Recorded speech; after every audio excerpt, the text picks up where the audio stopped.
Welcome back to Eject Media. Tonight we are going over 25 horror trilogies. Some stopped at 3 films while others kept going for years. Which VHS-era horror trilogy is your favorite? Let us know in the comments. Alien, 1979. Ridley Scott's Alien is the perfect fusion of science fiction and horror, a film that took the haunted house formula and launched it into deep space. A commercial spaceship crew, responding to a distress signal, unknowingly brings a deadly organism on board, turning their ship into a claustrophobic death trap. What follows is equal parts creature feature and slow-burn suspense, unfolding with chilling precision. The cast feels grounded and real, more like weary blue-collar workers than sci-fi heroes. Sigourney Weaver as Ripley delivers one of the greatest performances in horror and sci-fi alike, her strength emerging gradually as the alien threat grows. Ian Holm, Yaphet Kotto, Harry Dean Stanton, and John Hurt add texture to the crew dynamics, while Veronica Cartwright's Lambert captures the raw panic of facing the unimaginable. The true star, though, is H.R. Giger's alien design.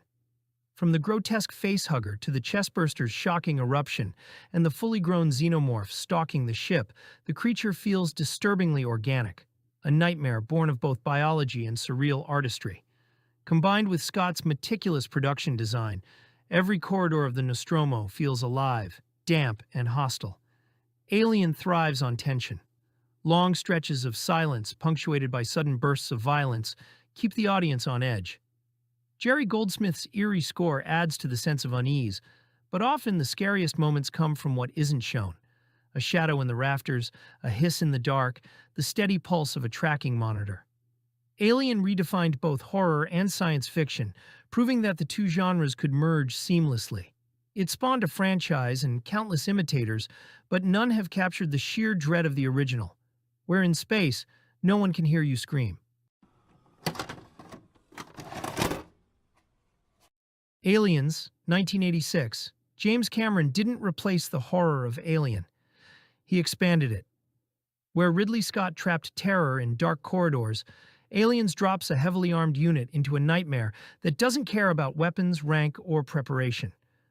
Motion trackers ping in the dark, overconfidence collapses into panic, and survival becomes a losing battle against something ancient, organized, and relentless.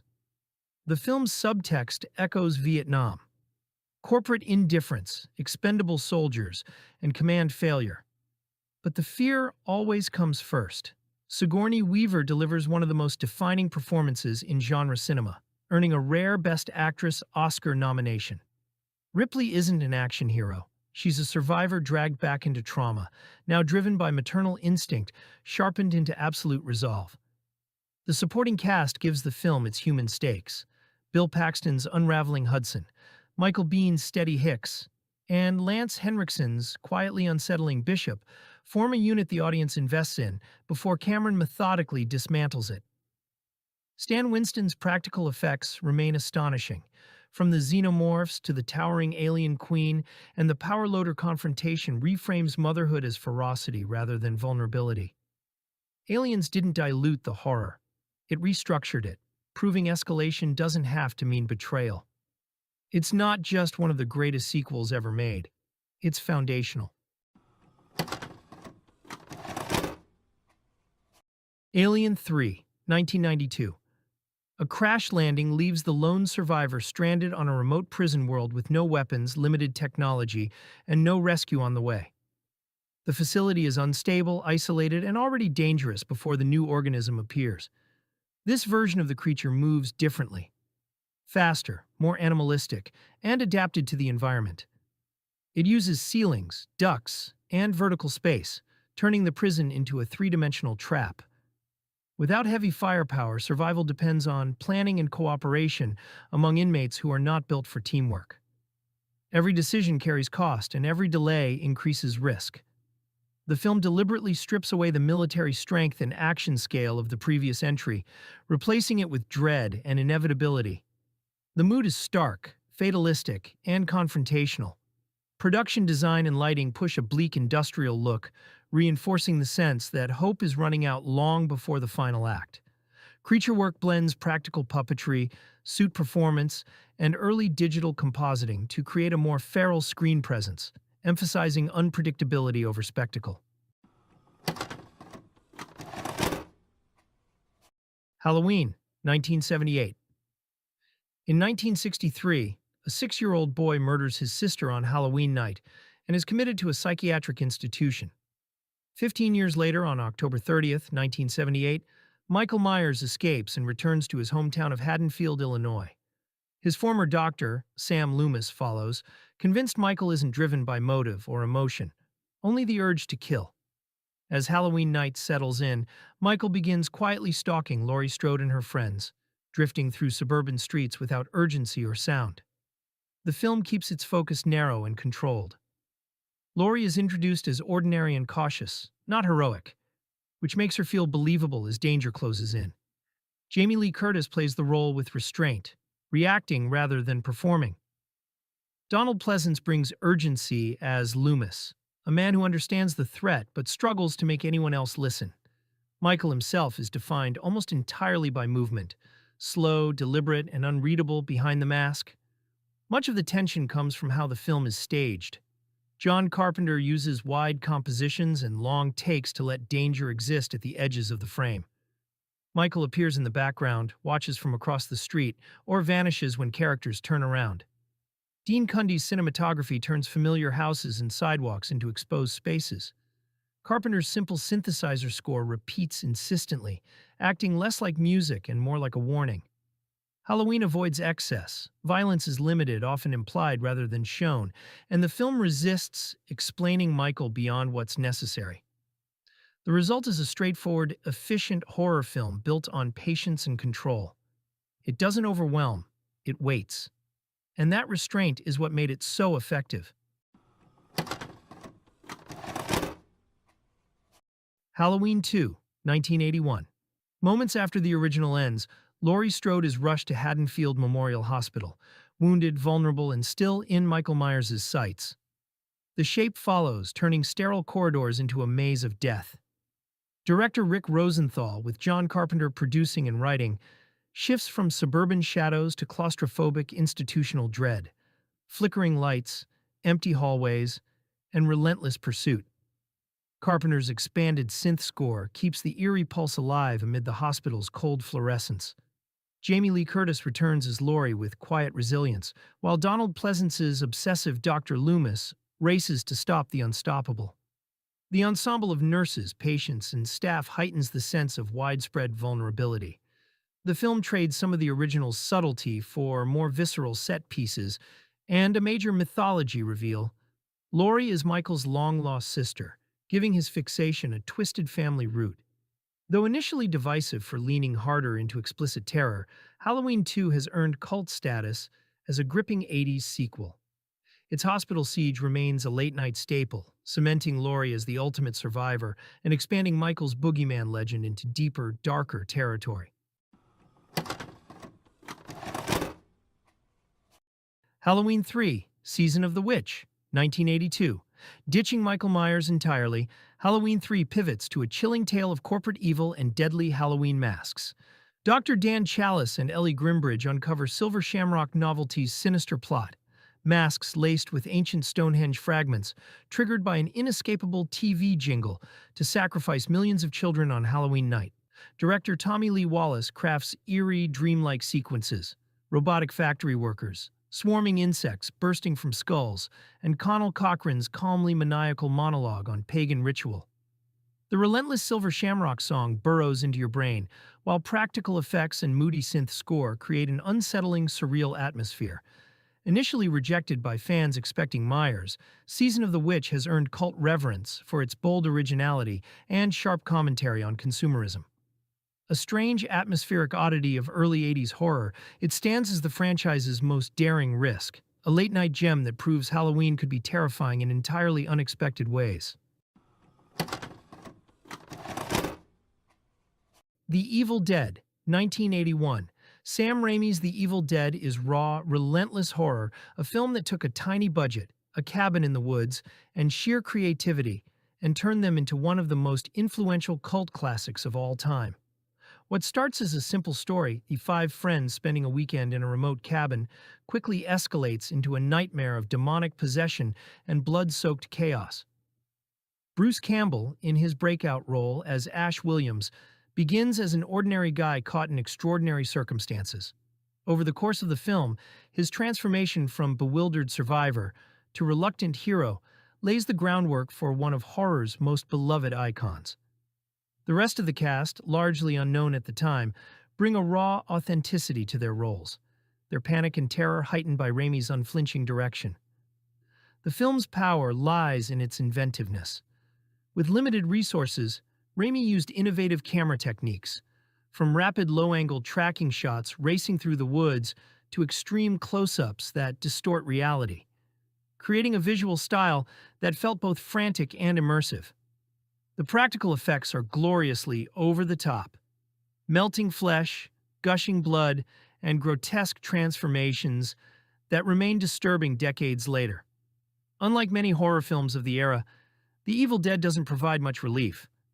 Once the Necronomicon awakens the dead, the onslaught is constant, turning the cabin into a pressure cooker of violence and paranoia. The relentless pace, combined with Joseph LaDuca's eerie score, makes the film feel like an assault on the senses. Exactly the kind of raw intensity that would help it earn its infamous video nasty reputation overseas.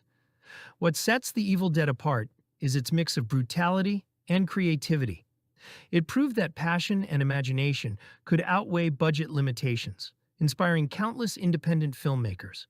More than just a splatterfest, it's a testament to what horror can achieve when filmmakers refuse to hold back. Evil Dead 2, 1987. Sam Raimi's Evil Dead 2 is one of the rare sequels that completely reinvents the original, while staying true to its chaotic spirit. Instead of simply continuing the first film's story, Raimi uses the setup as a springboard for something far more inventive, a delirious mix of horror, comedy, and raw creativity that feels like it's sprinting from start to finish. Ash Williams returns to the infamous cabin, but this time the nightmare is even more unhinged. Demonic forces twist reality itself, turning the film into a non-stop barrage of flying cameras, splattering blood, and cartoonish violence. Bruce Campbell throws himself into the role with wild physicality, selling every scream, grimace, and one-liner with the energy of a man possessed. What makes Evil Dead 2 stand out isn't just its blend of tones, but how confident it feels in its madness. Raimi embraces low-budget ingenuity and turns it into a style. Every shot, every gag, every grotesque effect becomes part of the movie's rhythm. It's relentless, funny, and genuinely unsettling all at once. More than a sequel, Evil Dead 2 became a benchmark for creative horror filmmaking, proof that a director's imagination could turn even the simplest premise into something unforgettable. It didn't just expand a cult classic. It redefined how wild and expressive horror could be when rules went out the window.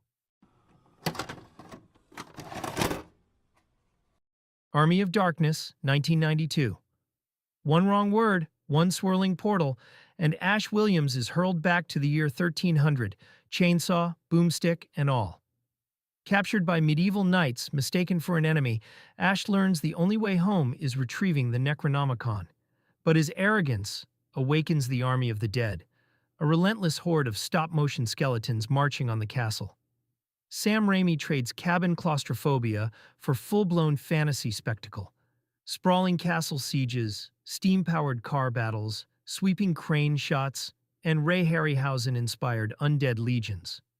Bruce Campbell owns the screen as peak Ash, cocky, resourceful, and armed with immortal one-liners that turn every fight into legend. Practical effects shine in skeletal clashes, explosive gore, and elaborate miniatures, while Raimi's kinetic style keeps the action breathless and the comedy razor-sharp. Army of Darkness completes the trilogy's wild evolution, transforming gritty horror into high-spirited, quotable adventure. It cemented Ash as the ultimate wisecracking hero and remains the franchise's most exuberant, endlessly rewatchable chapter. Hail to the king, baby. Friday the 13th, 1980. Camp Crystal Lake is being reopened after years of abandonment, despite local warnings about accidents, murders, and its reputation as Camp Blood. A group of young counselors arrives to prepare the camp for summer, treating the stories as superstition. As they settle into routine work around the cabins and woods, someone begins killing them one by one. The attacks are quiet, deliberate, and unseen, until it's already too late. The film keeps things simple and grounded. The counselors feel like ordinary young adults rather than exaggerated characters, which helps sell the isolation. Adrienne King stands out as Alice, the most observant and resourceful of the group, while Kevin Bacon appears early in one of the film's most memorable moments. The setting does much of the work: empty cabins, dark woods, and long stretches of silence where danger could be anywhere. Violence is handled through practical effects that were striking at the time. Tom Savini's makeup work emphasizes clarity and impact over excess. An arrow through the throat, an axe blow delivered with sudden finality. Much of the tension comes from point-of-view shots that place the audience in the killer's position, turning routine movements into threats. Harry Manfredini's score, especially the whispered vocal cue, reinforces that sense of being watched. The final act shifts the film in an unexpected direction, recontextualizing what came before. Friday the 13th doesn't rely on complexity or deep backstory. It succeeds by committing fully to mood, pacing, and execution. A straightforward slasher that helped define the genre by proving how effective a simple setup could be. Friday the 13th, Part 2, 1981. 5 years after Pamela Voorhees' rampage, a new batch of counselors trains at a camp just down the road from Crystal Lake. They laugh off the old legend of Jason, the boy who drowned while counselors fooled around. They shouldn't. He survived. Deformed, feral, living in the woods. Now wearing a burlap sack over his misshapen face, Jason picks up where she left off. Silent, unstoppable, armed with pitchforks, machetes, and unrelenting rage. Director Steve Miner solidifies the franchise formula, a hulking killer methodically stalking horny teens. Amy Steele delivers one of the series' smartest final girls as Ginny, psychology student who turns the tables by channeling Pamela herself.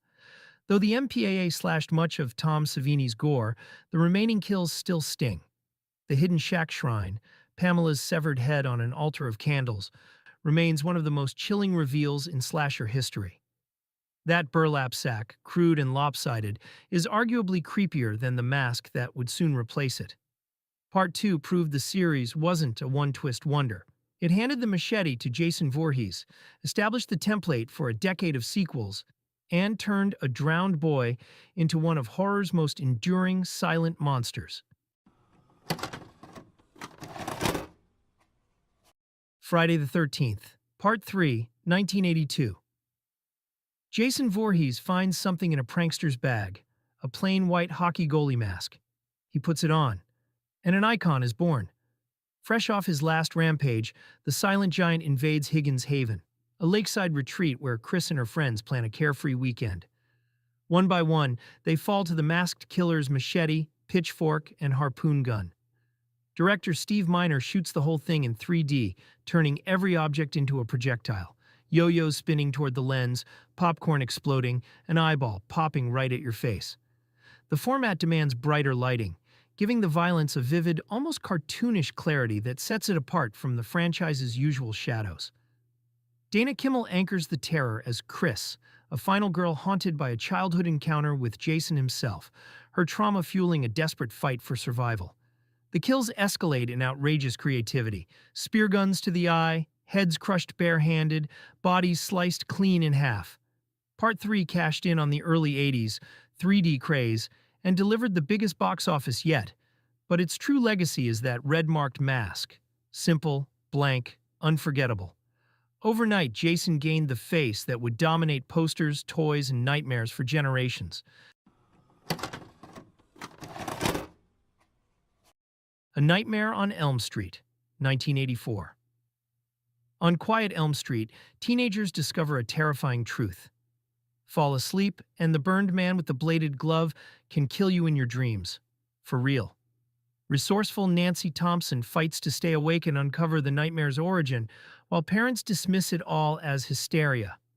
Wes Craven revolutionizes the slasher with psychological dread and surreal dream logic. Boiler rooms stretching endlessly, bodies dragged across ceilings, blood gushing from beds. Heather Langenkamp anchors the terror as Nancy, her grounded determination clashing against Freddy Krueger's razor-fingered menace and wicked taunts. Practical effects turn the ordinary suburban world into a hallucinatory trap. Emerging amid endless slasher clones, Nightmare stood apart by invading the one place you can't escape: your sleep. Its inventive kills, unforgettable villain, and haunting nursery rhyme made Freddy an instant icon, launching one of horror's most enduring franchises and proving some nightmares never truly end. A Nightmare on Elm Street 2, Freddy's Revenge, 1985. 5 years later, a new family moves into the infamous house on Elm Street. Teenager Jesse Walsh quickly realizes something is wrong. Freddy Krueger isn't finished. This time, the burned killer wants to possess Jesse's body, using him to murder in the waking world. Director Jack Shoulder takes a bolder, more intimate approach, turning the slasher into a psychological thriller about control, identity, and suppressed desires. Mark Patton carries the film with raw vulnerability as Jesse, trapped between ordinary teen anguish and the horrifying sensation of losing himself to the monster inside. Nightmare sequences drip with sweat-soaked dread, transforming bedrooms, a bus plunging into hell, a deadly pool party under flashing lights. Practical effects and shadowy cinematography create an oppressive atmosphere where reality feels constantly on the verge of cracking. Long criticized for bending the dream rules, Freddy's Revenge has earned devoted cult status for its daring themes and unmistakable 1980s intensity. It remains one of the franchise's most unconventional and quietly powerful chapters, proving Freddy's terror can strike even when your eyes are wide open. A Nightmare on Elm Street 3, Dream Warriors, 1987. The last survivors of Elm Street are locked away in Weston Hills Psychiatric Hospital, diagnosed as disturbed, drugged to stay awake. But the dreams still come, and so does Freddy. Nancy Thompson returns, now older and wiser, to guide a new group of teens who discover they can fight back in the dream world, harnessing powers drawn from their deepest selves. Together, they become the Dream Warriors. Director Chuck Russell unleashes the franchise's full imagination. Acrobatic flips, slicing through nightmares, wizard spells clashing with razor gloves, a primetime TV execution that shocks and delights. Patricia Arquette leads a vivid ensemble, each teen given distinct flair and heartbreaking vulnerability, while Robert Englund's Freddy sharpens into the gleefully cruel showman fans adore. Elaborate set pieces, inventive kills, and a richer backstory elevate the horror into spectacle. Practical effects and dream logic reach bold new heights, blending terror with adolescent empowerment. Dream Warriors stands as the series' creative peak, where Freddy became a true icon, the mythology deepened, and the nightmares felt thrillingly alive. For many, it remains the definitive Elm Street chapter. Bigger, darker, and unforgettably fun. The Exorcist, 1973. William Friedkin's The Exorcist remains one of the most infamous and influential horror films of all time. Released in 1973, it became a cultural event, shocking audiences with scenes so intense that reports of fainting and vomiting in theaters became part of its legend. But beyond the sensationalism, it's a deeply crafted story about faith, fear, and the battle for a young girl's soul. At the center is Regan McNeil, a 12-year-old girl who begins exhibiting strange and terrifying behavior after playing with a Ouija board. Linda Blair's performance is astonishing, vulnerable, disturbing, and ultimately unforgettable. Her mother, played with desperate intensity by Ellen Burstyn, becomes the emotional core of the film, embodying a parent's helplessness in the face of something she cannot understand.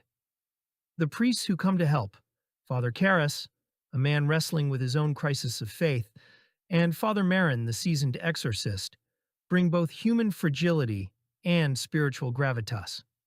Jason Miller's portrayal of Karras is quietly heartbreaking, while Max von Sydow's Marin radiates weary strength as he faces a demon he has battled before. Friedkin directs with a documentary-like realism, grounding the supernatural in an everyday world of hospitals, city streets, and quiet homes.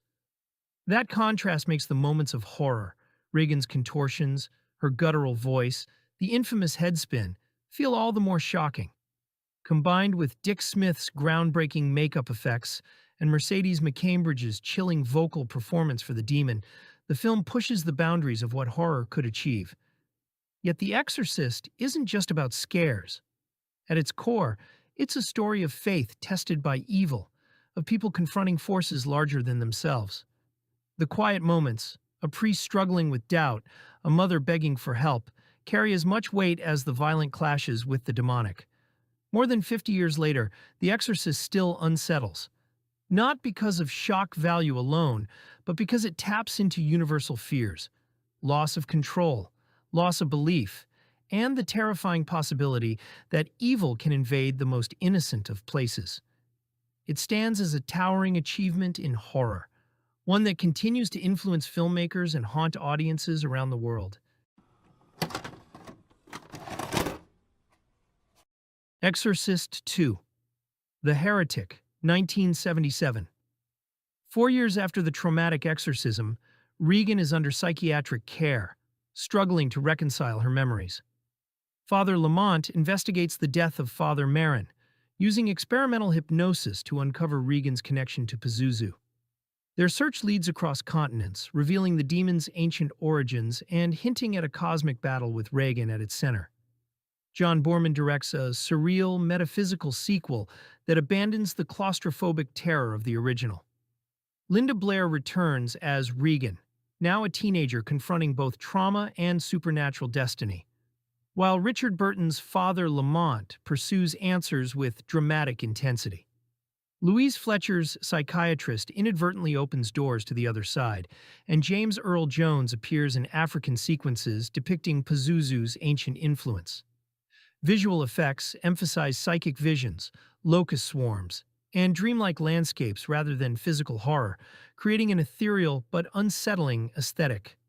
Ennio Morricone's avant-garde score amplifies the surreal atmosphere. Attempts to recreate the bedroom exorcism climax are undermined by excessive metaphysical embellishments. The Heretic struggles to balance horror and cosmic ambition, leaving audiences confused and proving that removing grounded terror can erode the impact of a beloved classic. The Exorcist III, 1990.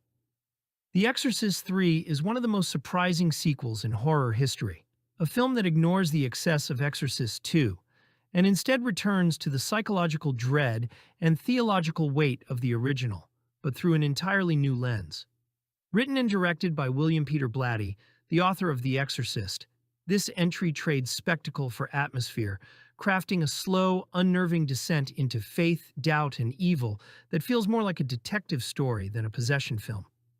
The story follows Lieutenant Kinderman, reprised by George C. Scott, as he investigates a string of brutal murders linked to a killer long thought dead, and to events that should be impossible.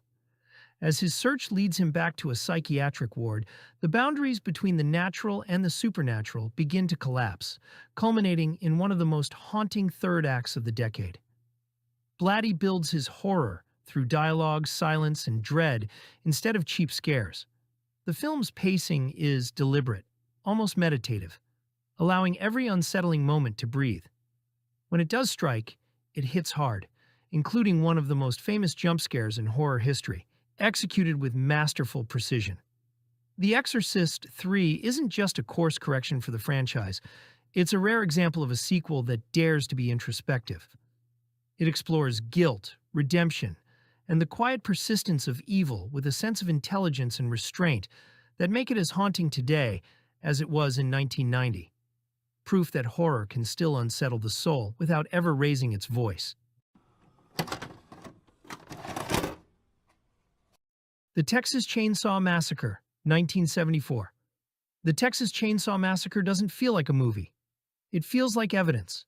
Shot in the suffocating Texas heat on a minuscule budget, Tobe Hooper's breakthrough is relentless, ugly, and hypnotic. A group of friends traveling through rural Texas stumble upon a farmhouse where a family of cannibals has made slaughter their way of life. What follows isn't a typical horror narrative, but a descent into pure, sweaty nightmare. Hooper strips away everything but raw sensory assault. The film is all grinding machinery, animal sounds, and the oppressive hum of cicadas under a merciless sun. The violence, despite the title's promise, is largely implied. The true horror comes from atmosphere, sound design, and the feeling that you've wandered into a place where civilization ended long ago. Leatherface, the chainsaw-wielding maniac in human skin, becomes an instant icon not through dialogue but through pure wordless menace. Marilyn Burns's performance as Sally Hardesty anchors the chaos with genuine terror. Her screams feel real because the shoot was genuinely punishing. The dinner scene remains one of horror's most nightmarish sequences, prolonged, absurd, and unbearably tense. Hooper shoots it like a perverse family gathering, where the American dream has rotted into something unrecognizable. The Texas Chainsaw Massacre became a cultural lightning rod, banned, celebrated, analyzed endlessly. Its influence is immeasurable, launching the slasher genre while remaining far stranger and more unsettling than anything that followed. Hooper had announced himself as a filmmaker who understood that true horror doesn't need explanation. It just needs to feel inescapable. The Texas Chainsaw Massacre 2, 1986. 13 years after the original, Hooper returned to Leatherface and the Sawyer family.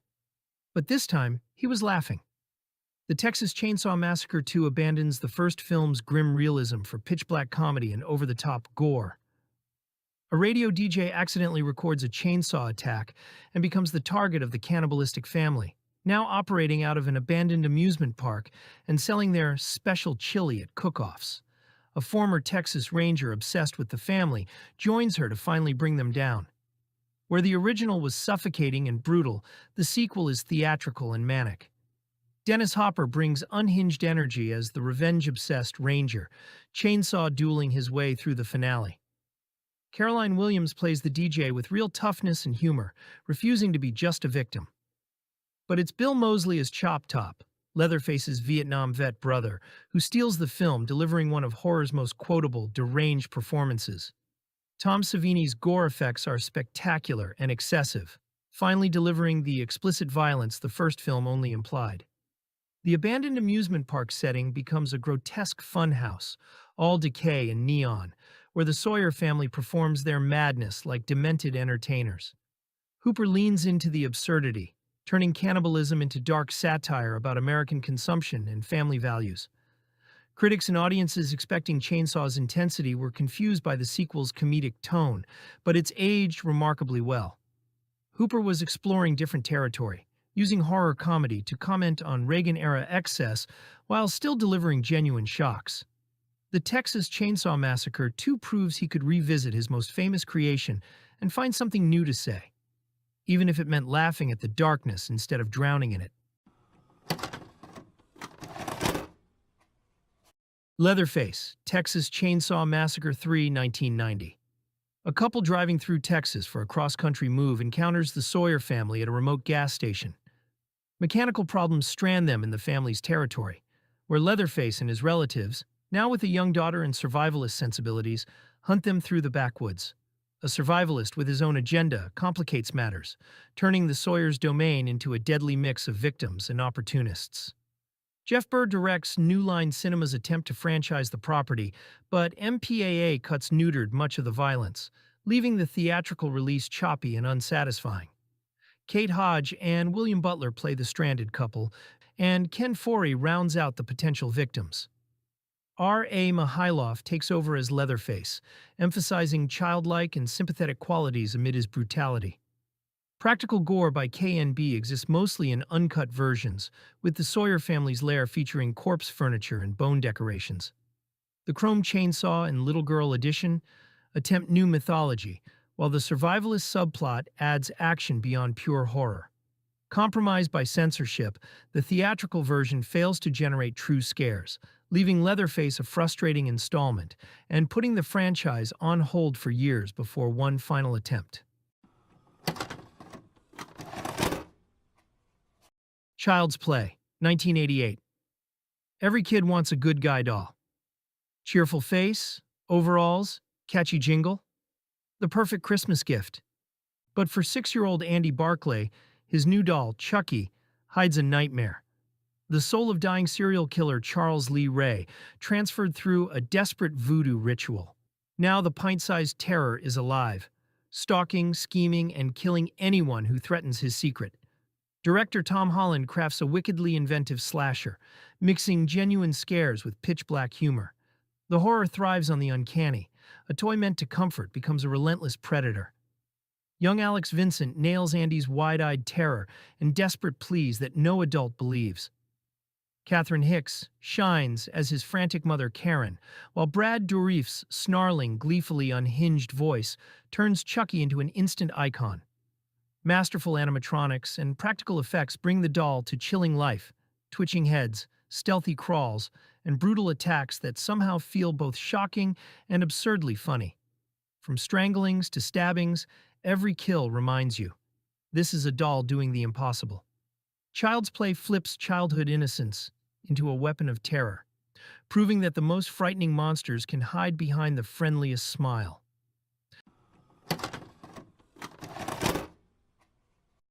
Child's Play 2, 1990. Andy Barclay, still haunted by Chucky's rampage, is placed in foster care with the Simpsons and rebellious teen sister Kyle. But at the Play Pals factory, technicians rebuild the scorched good guy doll.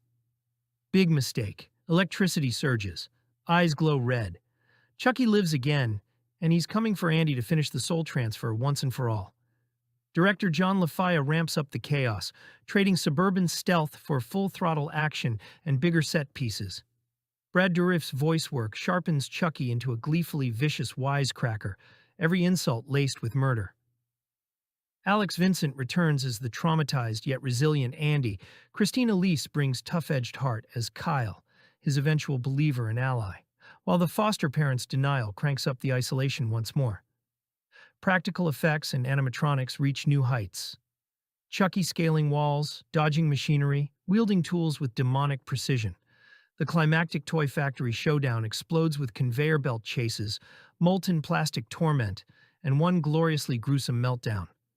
Child's Play 2 proves evil doesn't stay buried. It gets rebuilt, meaner and funnier than ever, cementing Chucky as the unstoppable, pint-sized king of slasher villains. Child's Play 3, 1991. 8 years after the nightmare began, now 16-year-old Andy Barclay trades foster homes for the iron discipline of Kent Military School. New start, strict rules. No one believes his stories about a killer doll. They should have listened. When Play Pals restarts the good guy line, Chucky rises from melted scraps, reborn, furious, and mailed straight to the academy. His target, finish the soul transfer into Andy before it's too late. Director Jack Bender thrusts the pint-sized psycho into a world of drills, bullies, and live ammunition. Justin Whalen steps in as the hardened teenage Andy, carrying scars no cadet should have, while young Jeremy Silvers plays Tyler, the innocent new kid who briefly befriends the wrong toy. Brad Dourif's voice drips venom and venomous wit, turning every quip into a death threat. Practical effects go big. Chucky rigging gym equipment, swapping paintballs for real bullets in war games, orchestrating explosions and gruesome ends in a haunted carnival finale. The Academy's order crumbles into chaos. Garbage truck crushings, fan blade slicings, heart attacks induced by sheer terror. Evil adapts, hides in plain sight, and strikes when least expected. Child's Play 3 drives home a brutal truth. Some traumas don't fade with age. They follow you, grow sharper, and cut deeper, no matter how far you run. Hellraiser, 1987. Clive Barker's Hellraiser is a descent into a world where pain and pleasure blur into something unrecognizable, a Gothic nightmare that introduced one of horror's most iconic creations. Adapted from Barker's novella, The Hellbound Heart, It's a story about forbidden desire, betrayal, and the horrors that come from opening doors best left closed. The film begins with Frank Cotton, a man consumed by lust and obsession, who unlocks the puzzle box known as the Lament configuration. In doing so, he summons the Cenobites, extra-dimensional beings who exist to explore the extremes of sensation through torture. Frank is torn apart, but when his brother's family moves into the house where he died, he manages to return in a grotesque, half-resurrected form, needing blood to regain his body. Claire Higgins gives a chilling performance as Julia, Frank's former lover, who lures men to their deaths in order to help him regenerate. Ashley Lawrence as Kirsty becomes the unlikely heroine, discovering the truth about the Cenobites and their horrifying bargains. And then, of course, there's Doug Bradley as Pinhead, calm, regal, and terrifying, a figure who would go on to become a legend of 1980s horror. Hellraiser's strength lies in its willingness to embrace the grotesque. From the skinless resurrection scene to the hooks and chains of the Cenobites' world, Barker's imagination is brought to life with practical effects that remain shocking to this day. Yet beneath the gore lies a story about temptation and consequence, about people so consumed by desire that they willingly unleash hell upon themselves. With its mix of surreal horror, erotic undertones, and unforgettable visuals, Hellraiser carved out a place unlike anything else in the genre. It's not just about monsters.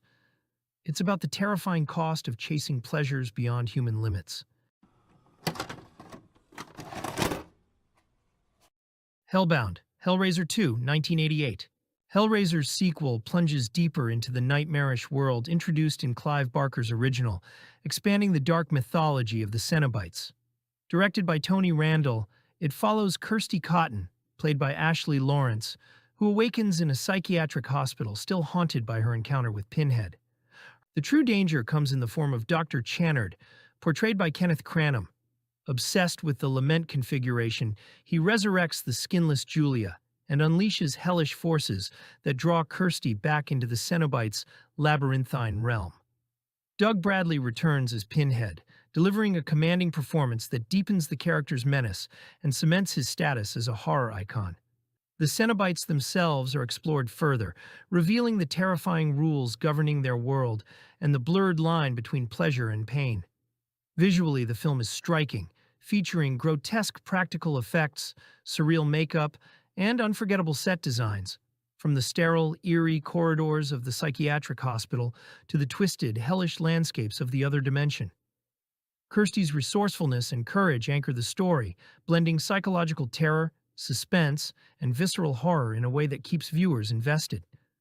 Though initially met with mixed reviews, the film has become a cult classic, celebrated for its ambitious world-building and enduring contribution to the Cenobites' terrifying legacy. Hellraiser 3, Hell on Earth, 1992. Trapped in an ornate pillar after Hell's defeat, Pinhead feeds on victims sacrificed by a sleazy nightclub owner. Freed without his human soul, he becomes pure evil, transforming patrons into new profession-based Cenobites and unleashing carnage on the streets of New York. Director Anthony Hickok shifts to mainstream spectacle. Strobe-lit clubs, industrial leather aesthetics, and music video flair. Doug Bradley excels in dual roles, unleashed Pinhead and his tormented World War I human self, Captain Spencer. Terry Farrell anchors the chaos as a determined reporter racing to restore Pinhead's humanity, while Paula Marshall adds tragic obsession. Practical effects deliver elaborate transformations and chain violence, though the new Cenobites, CD-shooting DJ, camera-headed videographer, fire-breathing bartender, draw criticism for camp over dread. The nightclub massacre ramps up the body count with spectacular, gory flair. Hell on Earth elevates Pinhead to solo star with more dialogue and screen time. Some embrace the expanded mythology and Bradley's performance, others miss the original's mysterious, transgressive edge. Bigger and bolder, it trades intimacy for urban mayhem, pushing the franchise toward mainstream horror while keeping the hooks sharp. Candyman, 1992. A graduate student researching urban legends investigates the Candyman myth in Chicago's Cabrini Green housing projects. According to local lore, saying his name 5 times in a mirror will summon a hook-handed spirit who kills those who dare invoke him. As she interviews residents, a series of violent deaths erupts around her, and Candyman himself emerges. Not merely a monster, but a tragic figure claiming she may be the reincarnation of his lost love. Skepticism gradually gives way to chilling reality, pulling her deeper into a world where myth and history collide. Bernard Rose adapts Clive Barker's The Forbidden into a tense American Gothic horror that explores race, class, and urban decay. Cabrini Green is depicted with authenticity, showing how myths arise from environments steeped in violence and neglect. Virginia Madsen delivers a fearless performance as Helen, confronting horrors her academic lens cannot contain. While Tony Todd imbues Candyman with imposing presence and cultivated menace, turning the villain into a figure of both terror and tragic pathos. Practical effects remain striking. Vicious hook attacks, bees enveloping Candyman, and Helen's psychological unraveling create intense, visceral moments. Philip Glass's minimalist score underscores the film's sense of inevitability, and Cabrini Green's decaying corridors become a gothic labyrinth of fear. By balancing social commentary with supernatural horror, Candyman elevates itself far beyond conventional slasher fare, leaving a lasting mark on 1990s horror cinema. Candyman, Farewell to the Flesh, 1995. In New Orleans during Mardi Gras, a schoolteacher discovers her family's deep connection to the Candyman legend. Her father was brutally murdered, her brother is accused of killing a skeptic, and she uncovers that her ancestor was the white woman Candyman once loved. The spirit's curse spans generations, linking past and present through violence, grief, and unfulfilled vengeance. Bill Condon directs a sequel that expands the mythology while immersing it in New Orleans' vibrant, yet racially complex environment. Mardi Gras provides spectacle and tension, from crowded parades to shadowed alleyways, although the film occasionally loses the intimate focus of the original. Kelly Rowan portrays the teacher as both target and reluctant heir, navigating terror and responsibility, while Tony Todd returns with commanding presence, his flashbacks to Candyman's lynching, adding tragic weight to the vengeance narrative. Practical effects maintain the franchise's signature brutality, hooks swinging with lethal precision, shattered mirrors, and Todd swarmed by bees. The settings, tombs, decaying mansions, and chaotic parade streets enhance the Gothic atmosphere. While the expanded storyline sometimes over-explains the legend, Condon treats the racial and historical dimensions thoughtfully, and Todd preserves Candyman's haunting gravitas, keeping the character's mix of horror and tragedy intact. Candyman, Day of the Dead, 1999. Los Angeles becomes the backdrop for the third Candyman installment, centering on an artist unaware she is Candyman's descendant. Her paintings inadvertently summon the vengeful spirit, triggering a new wave of murders. As authorities frame her for the killings, she must confront her heritage and decide whether to accept or resist the curse that has haunted her bloodline for generations. Directed by Turi Meyer as a direct-to-video release, the film relocates the legend to a Latino community during Dia de los Muertos. The colorful festival imagery provides visual flair, but the story drifts further from the grounded social commentary and Gothic atmosphere that defined the original. Donna D'Errico's performance struggles to carry the emotional weight of the narrative, though Tony Todd returns with his commanding presence, maintaining some continuity and gravitas for the titular spirit. Practical effects retain the franchise's hallmark elements, hook attacks and bee swarms, though the smaller-scale production limits their impact. While the vibrant festival setting offers aesthetic novelty, the film struggles to generate genuine suspense or terror. Day of the Dead represents the franchise at its lowest point creatively, relying heavily on Todd's performance, while the mythology loses cohesion, leaving the series in need of reinvention. Phantasm, 1979. Don Coscarelli's Phantasm operates on dream logic and nightmare fuel, Mike, a teenage boy still grieving his parents' death, begins investigating strange occurrences at the local mortuary. What he discovers defies explanation. A tall mortician called the Tall Man is stealing corpses, compressing them into dwarf-sized slaves, and sending them through dimensional portals. Oh, and he's got flying silver spheres that drill into skulls. The film's power comes from its surreal, disjointed atmosphere. Scenes flow like a fever dream rather than traditional narrative. Coscarelli shoots suburban California as a place where the familiar becomes alien, where mortuaries hide interdimensional gateways and marble mausoleums contain cosmic horror. The practical effects, accomplished on a minuscule budget, remain striking. The silver sphere attack is genuinely shocking, and the tall man's supernatural abilities feel genuinely otherworldly. Angus Scrimm's performance as the Tall Man created an instant horror icon, tall, imposing, speaking in ominous tones that suggest vast malevolence behind a thin veneer of civility. Michael Baldwin and Bill Thornberry play the brothers trying to survive and understand what's happening, while Reggie Bannister provides grounded comic relief as the ice cream vendor turned reluctant hero. The film's low-budget origins force creativity that becomes its strength.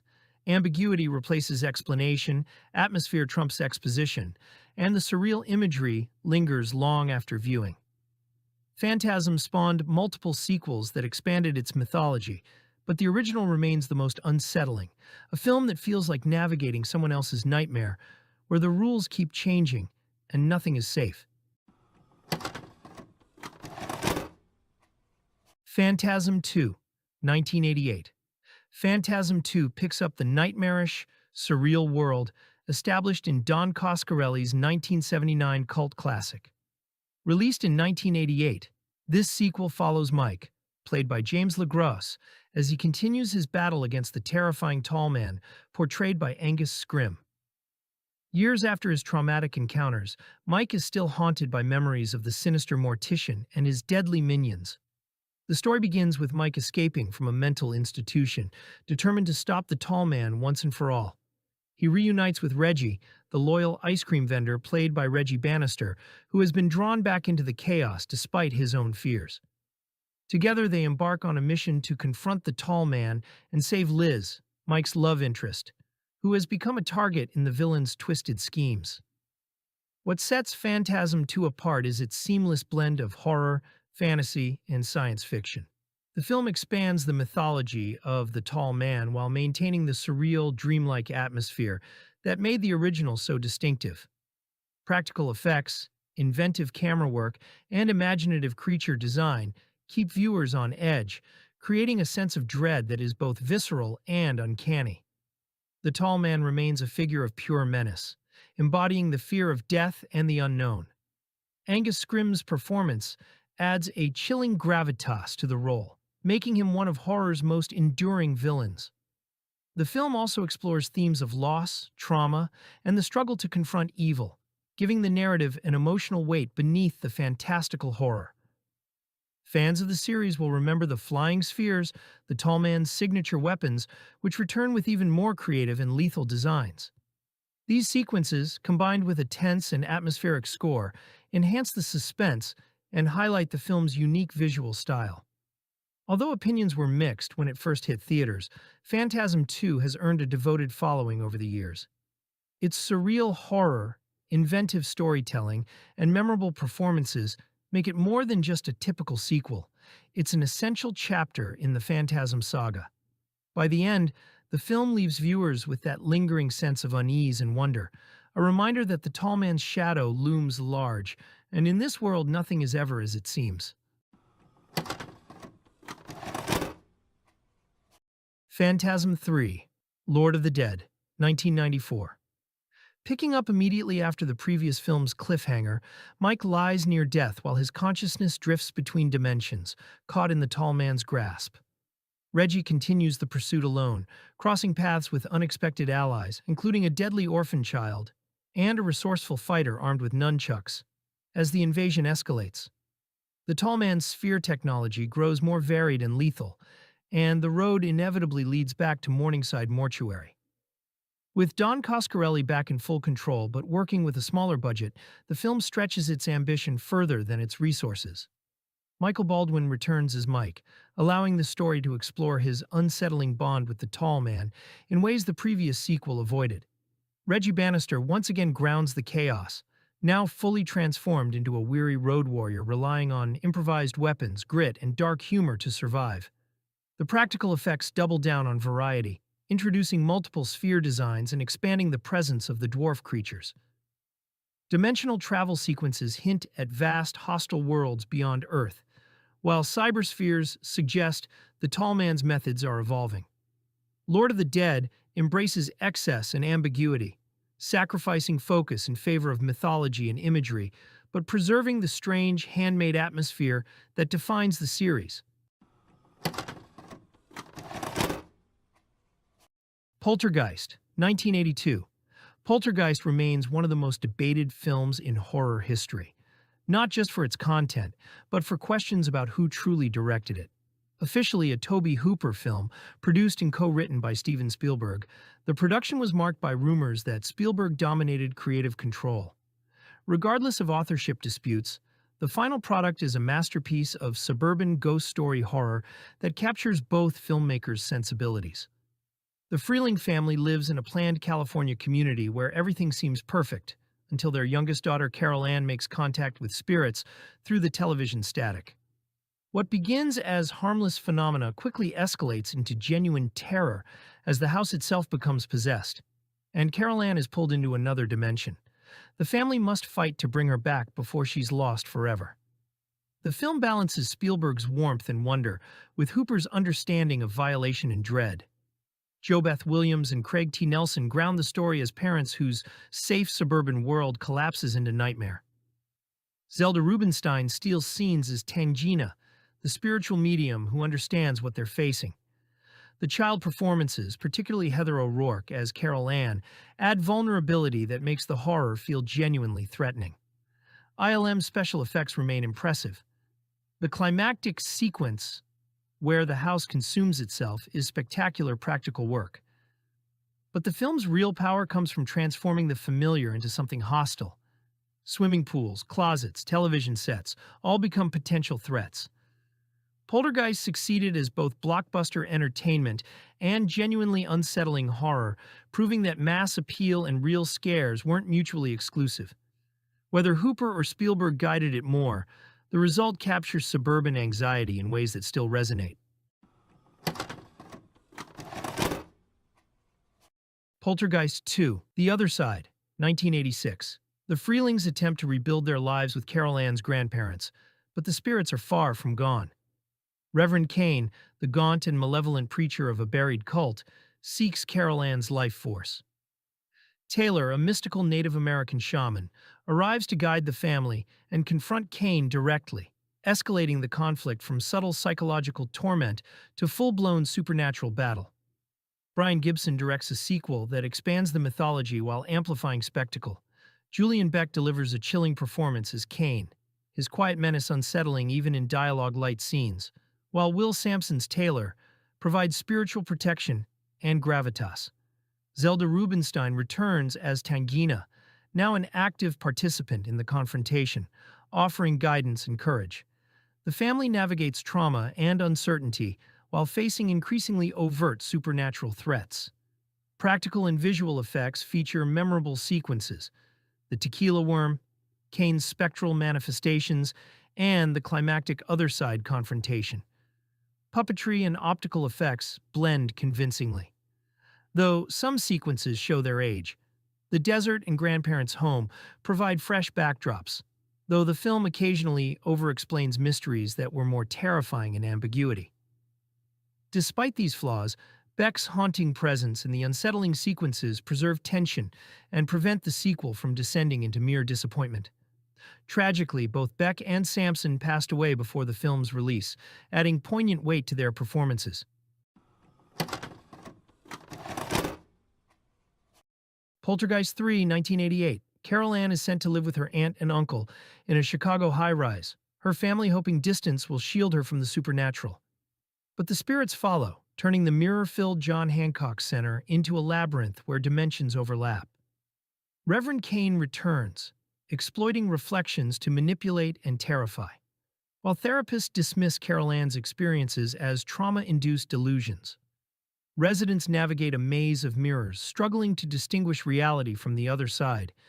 Gary Sherman directs the trilogy's most divisive entry, making mirrors the central supernatural threat. Reflections act independently. Ice and reflective surfaces amplify dread, and Kane emerges hauntingly through glass.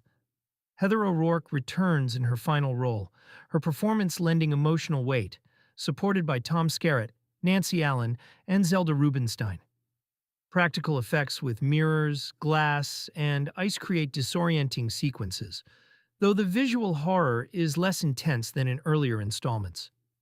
Production challenges following O'Rourke's untimely death required reshoots, leaving a narrative that feels compromised. While the mirror concept is inventive, execution falters, and the trilogy concludes on a tragic note. The film's troubled production and multiple cast deaths have cemented the so-called Poltergeist curse as part of the franchise's enduring legacy.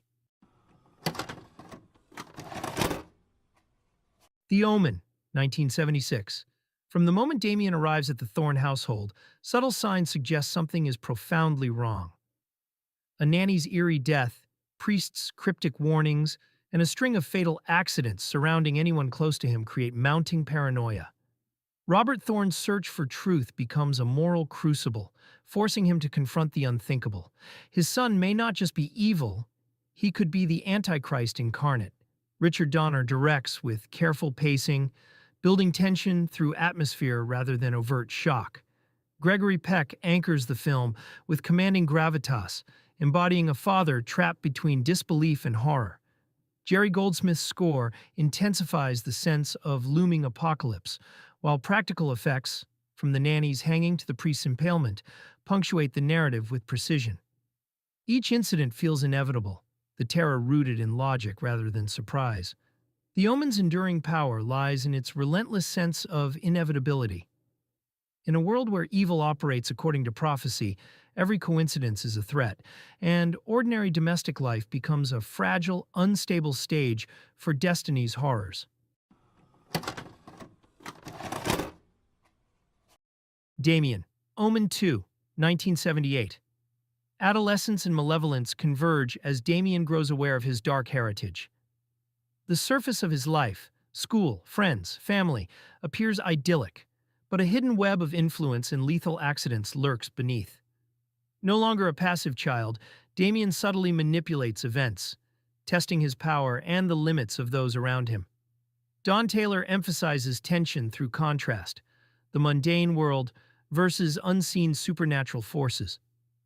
William Holden's Richard Thorne embodies a father's dread confronted with the incomprehensible, while Jonathan Scott Taylor's Damien charms and terrifies, his quiet cunning making innocence itself menacing. Horror emerges not from elaborate death sequences, but from the sense that the world bends to Damien's will. Machinery and everyday objects become instruments of predestination, turning ordinary life into a stage for subtle but inevitable death. This sequel's innovation lies in showing evil maturing, clinical and insidious, escalating menace in ways both psychological and horrifying. Omen 3, The Final Conflict, 1981. Damien, now a sophisticated adult, walks a world he subtly shapes to fulfill prophecy. His charm, intelligence, and political cunning generate dread no jump scare could replicate. Sam Neill makes the Antichrist compelling, charismatic, strategic, and profoundly immoral. The stakes are cosmic. Astronomical phenomena signal the Second Coming.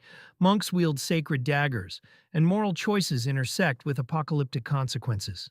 Deaths occur through clever, mechanically inventive setups, but they are secondary to the story's exploration of destiny, free will, and the corrupting potential of absolute power. Horror here is ideological. Fear emerges from knowing Damien's intellect and influence can bend events toward global catastrophe. The narrative examines evil as methodical and seductive, drawing the audience into complicity with the inevitability of prophecy. Ordinary life becomes a chessboard, and every move leads closer to ultimate doom. Night of the Living Dead, 1968. George A. Romero's Night of the Living Dead didn't just terrify audiences in 1968.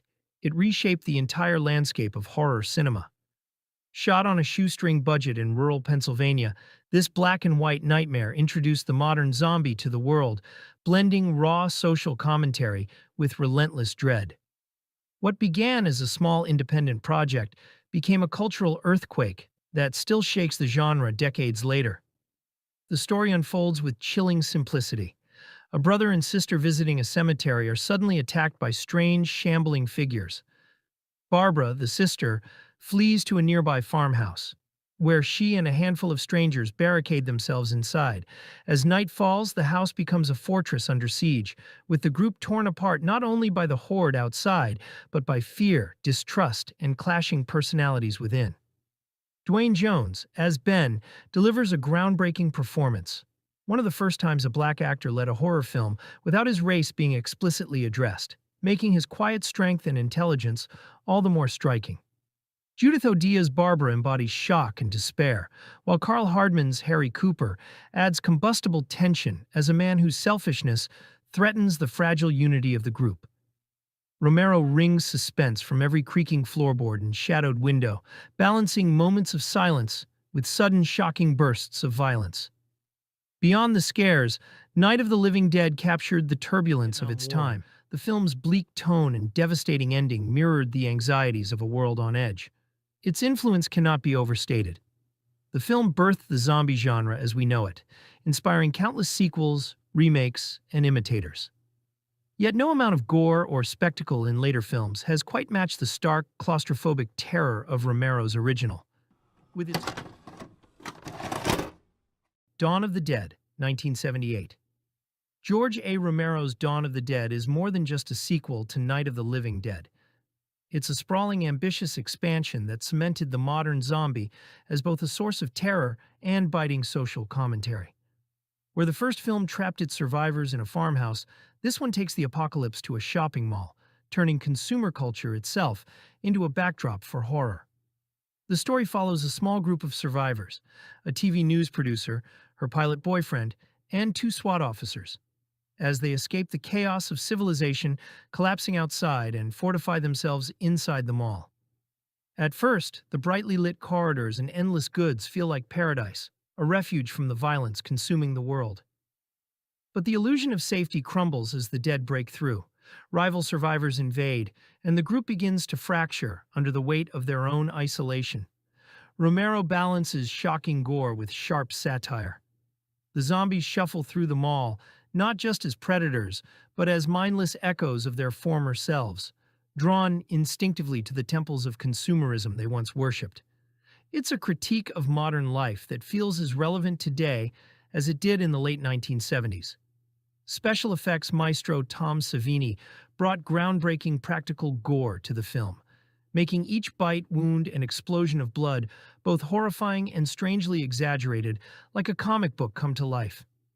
Combined with Romero's unflinching direction, the violence hits with both shock and dark humor, creating a tone that swings between bleak and playful. Dawn of the Dead endures not just for its scares, but for its scope. It's epic, grotesque, funny, and tragic all at once, a film that proves horror can carry both entertainment and commentary without losing its edge. The mall becomes a microcosm of society, a place where survival, greed, and the inevitability of death all collide. Day of the Dead, 1985. Humanity teeters on the brink of extinction. A military scientific team operates from a Florida missile silo, attempting to study zombies and develop a solution, while internal tensions spiral out of control.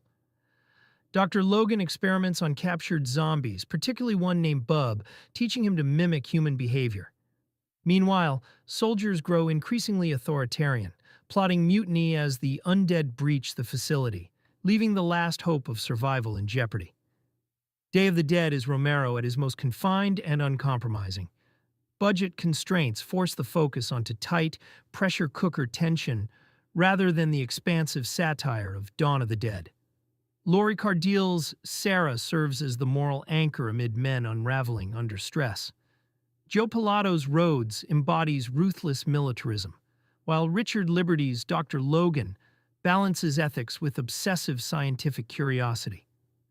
Sherman Howard's Bub delivers unexpected pathos and humanity, forcing the audience to question what it truly means to be civilized. Tom Savini's gore effects reach new extremes. Dismemberments, brutal feeding sequences, and inventive deaths push the boundaries of on-screen horror. The fluorescent-lit silo exposes every grisly detail, heightening the sense of siege and desperation. Here the real threat emerges less from zombies than from human failings. Stubbornness, aggression, and ego drive the tragedy. Day of the Dead is a nihilistic meditation on humanity, suggesting that in some ways, the undead may be morally superior to the survivors they outnumber. The Amityville Horror, 1979. George and Kathy Lutz move into 112 Ocean Avenue seeking a fresh start. But the house feels wrong from day one. Cold spots, moving objects, slamming doors. Small disturbances explode into violent chaos. Their young daughter Amy draws the entity's malevolent focus. Disbelief crumbles into raw terror as the haunting turns personal, shattering their suburban dream into a suffocating nightmare. What elevates this film is its fusion of domestic warmth and supernatural dread. The house becomes a predatory character, every corner dripping tension. James Brolin's George toggles between stubborn skeptic and desperate protector, while Margot Kidder's Kathy channels fierce maternal instinct amid rising panic. Natasha Ryan's innocent Amy contrasts brutally with the growing evil. Subtle sound design and shadowy cinematography make familiar spaces feel alive and hostile. Unlike typical haunted house tales, the horror digs into human fragility. Family tensions feed the entity, amplifying greed, fear, and weakness. The film taps 1970s anxieties, overconfidence in suburban safety, the past that won't stay buried. It endures as a masterclass in atmospheric tension, where the true terror lies in how evil reshapes the people it touches. Amityville 2, The Possession, 1982.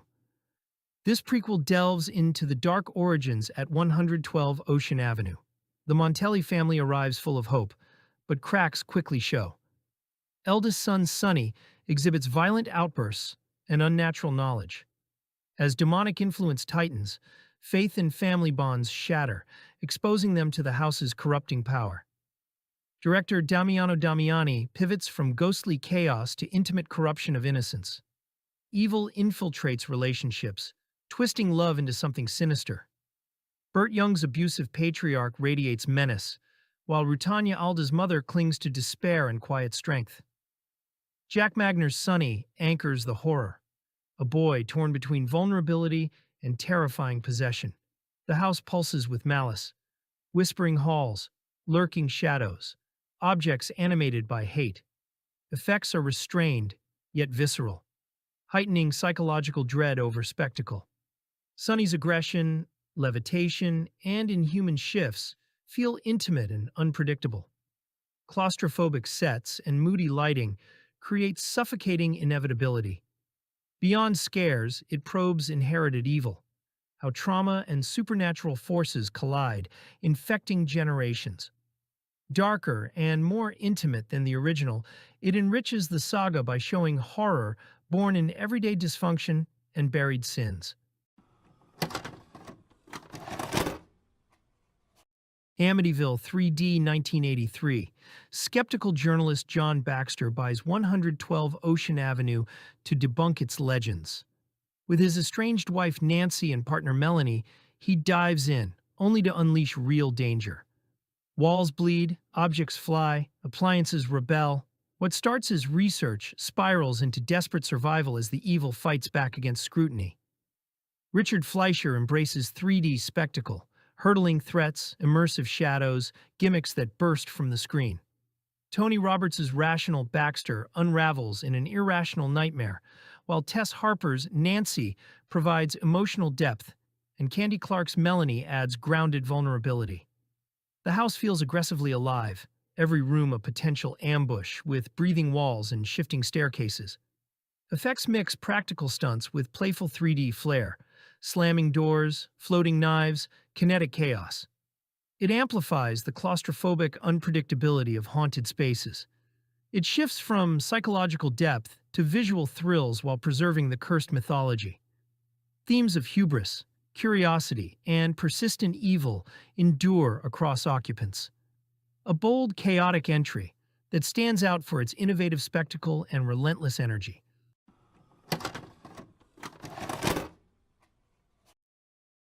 Puppet Master, 1989. Small-scale horror can feel enormous when it's executed with care, and Puppet Master proves it. Charles Band crafted a world where tiny puppets carry out deadly justice, hunting psychics in a foggy coastal hotel. The premise is deliciously pulpy. World War II German occult experiments, ancient Egyptian magic, and a puppeteer who chooses death over capture, leaving his creations to continue his work. Each puppet has its own personality. Blade's knives, Pinhead's brute strength, and Leech Woman's grotesque utility, all brought to life with meticulous stop-motion and puppetry. The seaside hotel, misted and empty, adds Gothic atmosphere that masks its budgetary limitations, while Richard Band's synth score pulses like the puppets themselves. Paul Le Mat anchors the human side with quiet gravitas, but the real tension always belongs to the miniatures. It's inventive, mean-spirited in just the right way, and endlessly replayable. Video store aisles became battlefields of taste, and Puppet Master stood out as something handcrafted in a sea of formulaic horror. 11 sequels later, the tiny killers have endured, proving that imagination, clever design, and a few well-executed gags can outshine a million-dollar studio production. Puppet Master 2, 1990. Puppet Master 2 continues the darkly imaginative story of André Toulon and his psychically animated puppets, diving deeper into the eerie world, where life, death, and the supernatural collide. Directed by David Allen in 1990, this sequel picks up shortly after the events of the first film, following a group of researchers who are drawn into the deadly mysteries surrounding Toulon's creations. Led by the determined Megan Gallagher, played by Elizabeth McClellan, the team hopes to uncover the secrets of the puppets. But curiosity quickly turns into danger as the malevolent dolls, familiar faces like Blade, Pinhead, and Jester, spring to life to protect their master's secrets. Each puppet brings its own terrifying abilities and personality, and the practical puppetry and animatronics make their movements unnervingly lifelike, heightening the tension in every scene.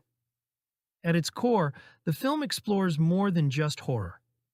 Toulon's quest for immortality and the puppet's desire to remain animated give the story a philosophical edge, reflecting on the boundaries between life and death.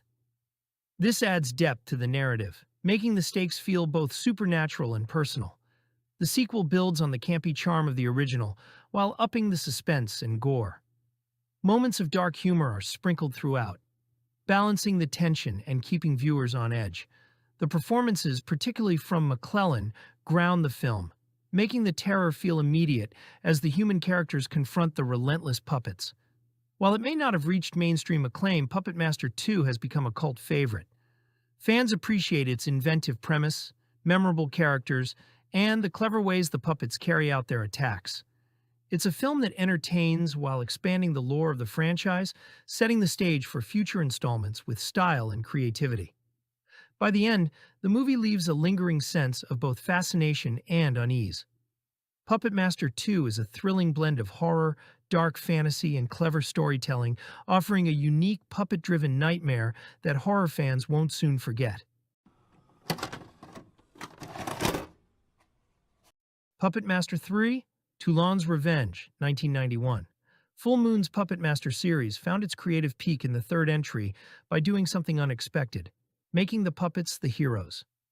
Set in 1941, Berlin, the film reveals André Toulon's origins, showing how his living puppets became weapons against the Nazis who threatened him and his wife.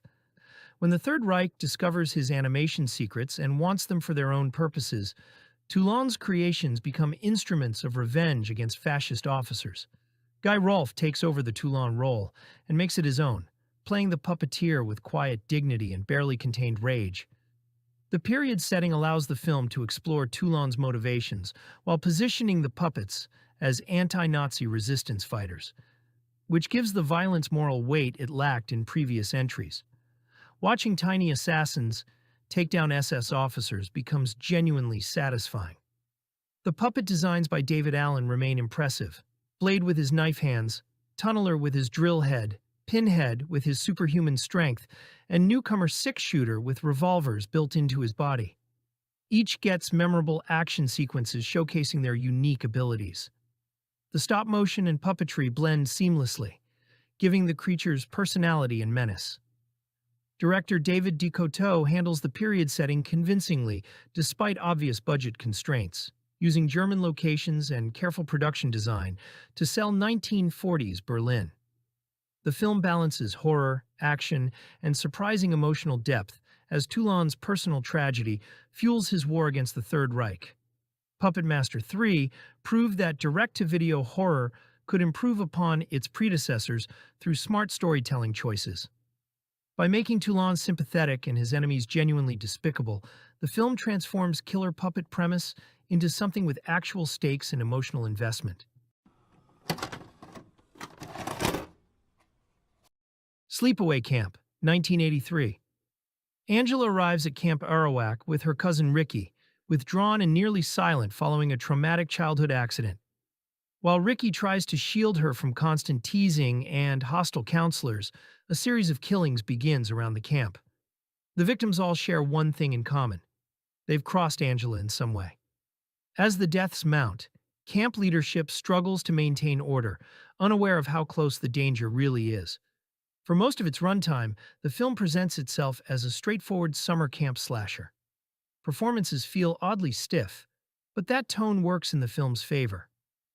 Felissa Rose plays Angela with an unsettling stillness that makes her hard to read, while Jonathan Tiersten gives Ricky a defensive edge that borders on volatility.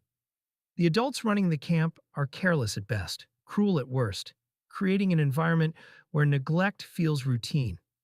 The violence is limited by budget but handled memorably. A curling iron kill stands out for its discomfort, while other deaths rely on extended suffering rather than quick shocks.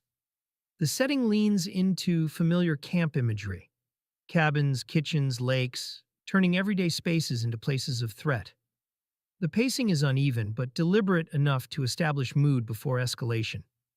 The final moments shift the entire film.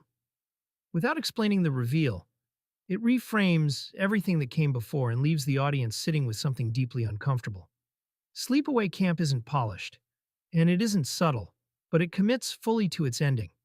What begins as a routine slasher closes on an image that's difficult to forget and impossible to dismiss.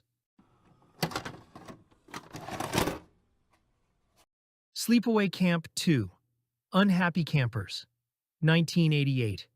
Few sequels reinvent their source material quite like Sleepaway Camp 2: Unhappy Campers, ditching the grim tone of the original.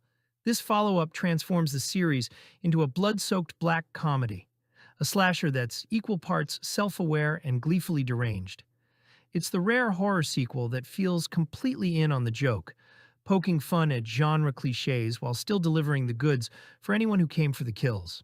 This time, the story follows Angela Baker, now fully reformed, or so she claims, working as a counselor at a summer camp packed with rowdy teenagers. But Angela's idea of good behavior involves a body count, and soon she's turning her moral lessons into creative executions. Pamela Springsteen, sister of Bruce, plays Angela with a perfect mix of cheerfulness and menace, giving the film a tone that's both campy and unnervingly sincere. Director Michael A. Simpson leans into the absurdity, filling the movie with sly references to Friday the 13th, the Texas Chainsaw Massacre, and other horror staples. The humor never undercuts the slasher energy. Instead, it sharpens it, making the film feel like a knowing wink to horror fans who grew up on late-night marathons and worn rental tapes. Unhappy Camper stands out because it never tries to replicate the shock of the first film. Instead, it finds its own identity: playful, violent, and endlessly quotable. It's the kind of cult sequel that thrives on personality, proving that sometimes the smartest way to follow a classic is to flip the tone entirely and have a little fun doing it. Sleepaway Camp 3, Teenage Wasteland, 1989. A new group of teens arrives at a camp for troubled youth, promise structure, discipline, and reform. Instead, they're entering a controlled environment where someone has decided certain personalities don't deserve second chances. Campers begin disappearing through suspicious accidents, often right after acts of cruelty or manipulation. The pattern isn't random. Behavior is being scored, and penalties are permanent. Unlike traditional slashers, the killer here operates inside the authority system, which adds a layer of satire to nearly every scene. Rules, lectures, and discipline talks become set up for dark punchlines. The film pushes harder into horror comedy territory than most camp slashers, using exaggeration and irony as part of its identity. The lead killer performance is calm, dry, and quietly amused, which makes the violence feel oddly matter-of-fact. Instead of mystery, the tension comes from anticipation. What rule gets broken next, and what the response will be. Effects are practical and stylized, with inventive set pieces designed for shock and reaction. It plays like a string of twisted moral lessons disguised as campfire horror. The Return of the Living Dead, 1985. Two warehouse workers accidentally release toxic gas from a military canister, resurrecting a cadaver, and unleashing a zombie outbreak on the outskirts of Louisville. These aren't slow shamblers. They're fast, intelligent, nearly indestructible, and crave human brains. As the infection spreads through a nearby cemetery during a punk party, the military covers up their role, while the zombies adapt, communicate, and hunt with terrifying efficiency. Dan O'Bannon wrote and directed a horror comedy masterpiece, blending genuine scares with pitch-black humor. Krueger and James Karen play the warehouse workers, whose mistake sets everything in motion, while Linnea Quigley became a scream queen icon. The punk aesthetic, leather, mohawks, and nihilistic attitude gives the film its distinctive visual identity and fits perfectly with the apocalyptic chaos. Practical effects by William Munns and team elevate the film, from the fluid skeletal tarman to melting toxic rain-infected zombies. Half-woman corpses deliver darkly comic dialogue, while makeup effects emphasize decay and grotesque skeletal features.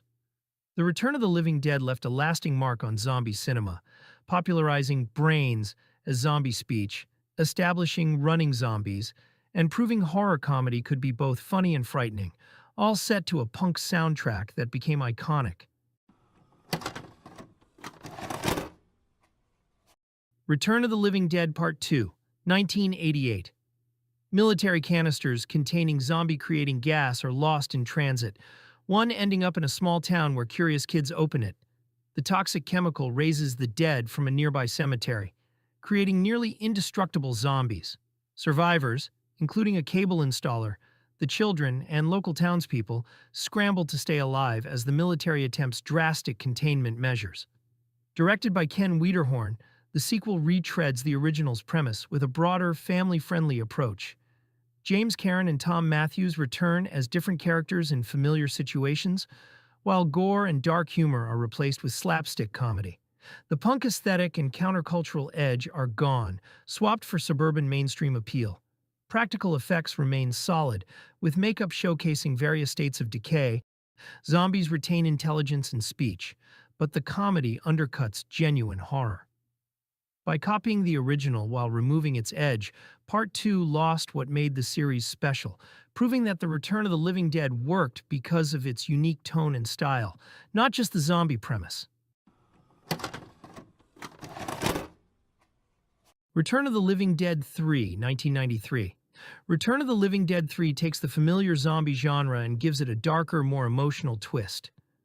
Directed by Brian Yuzna, this 1993 installment follows Kurt Reynolds and Julie Walker, a young couple whose love is tested in the midst of a deadly outbreak caused by a military experiment gone wrong. When Julie is accidentally killed during the experiment, Kurt makes a desperate choice. He uses the reanimation serum on her. Unlike typical zombies, Julie retains fragments of her human emotions and memories, creating a haunting and complex bond between the two. Their struggle is no longer just about survival. It becomes a story of love, grief, and the terrifying consequences of defying life and death. The film doesn't shy away from its horror roots.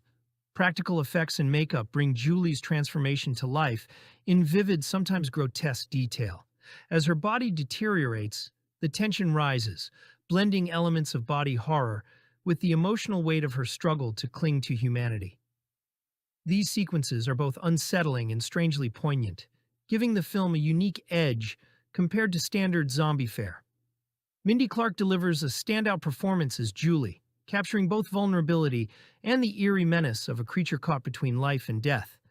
J. Trevor Edmonds' Kurt anchors the story, portraying the desperation of a man trying to save the woman he loves while grappling with the unintended consequences of his actions. The tone of the film balances horror with emotional depth. It's darker and more serious than its predecessors, but it still carries the series' signature blend of macabre humor and social commentary. By the end, the film leaves a lasting impression, exploring themes of love, sacrifice, and identity in the face of overwhelming circumstances. Return of the Living Dead 3 may not have reached the iconic status of the original, but it stands out as a thoughtful and chilling entry in the series. It's a horror film that lingers, asking viewers to consider what it truly means to be alive and what we're willing to risk for the people we love. Children of the Corn, 1984.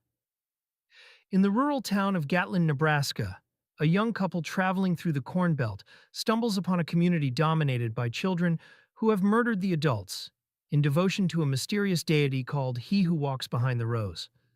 The children enforce a strict, terrifying religious code, punishing any adult presence as heretical. As the couple tries to escape, they discover that the town itself is complicit. The cornfields hiding both the ritualistic killings and a supernatural presence that seems to command the children's obedience. Director Fritz Kirsch transforms Stephen King's short story into an unsettling meditation on corrupted innocence and the power of belief. The film emphasizes tension and psychological unease over gore, showing how youthful zealotry can become a terrifying force. Peter Horton and Linda Hamilton anchor the film as outsiders caught in a malevolent microcosm, their vulnerability underscoring the perversion of morality in Gatlin. The children, their expressions emotionless and eyes blank, evoke both fear and fascination. Practical effects and careful framing enhance the eeriness. Ritualistic props, makeshift weapons, and the sudden flash of violent shock without relying on spectacle. Children of the Corn remains a compelling exploration of authoritarian belief through the lens of horror. It's a story about power, control, and the innocence corrupted into fanaticism, leaving viewers unsettled by the idea that evil can grow quietly in the most familiar settings. Children of the Corn 2, The Final Sacrifice, 1992. Nearly a decade after the original, The Final Sacrifice carried Stephen King's small-town nightmare into the early 90s with a fresh setting and a darker tone. Moving the story from Gatlin to the nearby town of Hemmingford, the film explores what happens when the surviving children are taken in by unsuspecting locals, and the evil presence that fueled their violence begins to spread once again. This time, the story follows a cynical journalist and his teenage son, who arrive to investigate the aftermath of the first massacre. What they find is a community trying to move on, even as the cornfields whisper their next command. The sequel leans into atmosphere, using open farmland and empty rural streets to build a sense of creeping isolation. The children are no longer just killers. They're the devoted servants of something ancient, manipulating adults and outsiders with eerie calm. What makes The Final Sacrifice work is its balance between campy sequel energy and genuine unease. It embraces early 90s horror tropes, practical effects, bold lighting, and that small-town paranoia that defined so many straight-to-video hits, yet still delivers moments that feel surprisingly grim. The Midwest landscapes and ominous religious overtones give it a strange, almost dreamlike quality. While it never reached the cult status of the original, Children of the Corn 2 remains one of the better follow-ups in a long-running series, capturing the uneasy blend of faith, fear, and farmland that made the first story so haunting.